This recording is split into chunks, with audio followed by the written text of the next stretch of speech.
ஒரு சின்ன பொய் சொன்னதுக்காக ஐஸ்வர்யாவை அடிச்ச, என்ன பத்தி கோர்ட்ல தப்பா பேசினதுக்காக அந்த அரவிந்த அடிச்ச.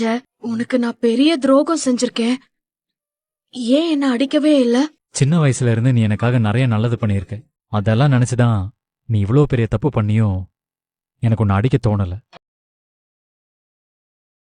இந்த ஒரு விஷயத்த வச்சு நான் உன்னை கெட்டவன்னு முடிவு பண்ண மாட்டேன். இப்படி ஒரு நல்லவனுக்கு நான் தேடி தந்தது அவமானத்தையும் அசிங்கத்தையும் தான். நான் உனக்கு செஞ்ச இந்த பாவம் நான் செத்தாலும் போகாது டாக்டர்.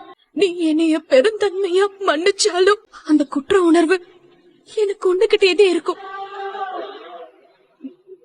இதுல இருந்து நான் எப்படி வெளியில வர போறேன்னே தெரியல. இப்ப நீ வருத்தப்பட்ட என்ன பிரயோஜனம்?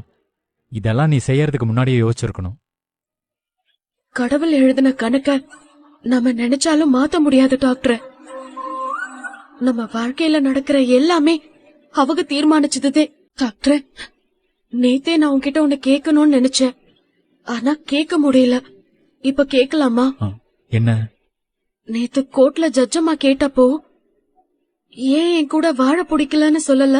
நான் அப்படி சொல்லியிருந்தா நம்ம கல்யாணத்தை உடனே ரத்து பண்ணிருப்பாங்க.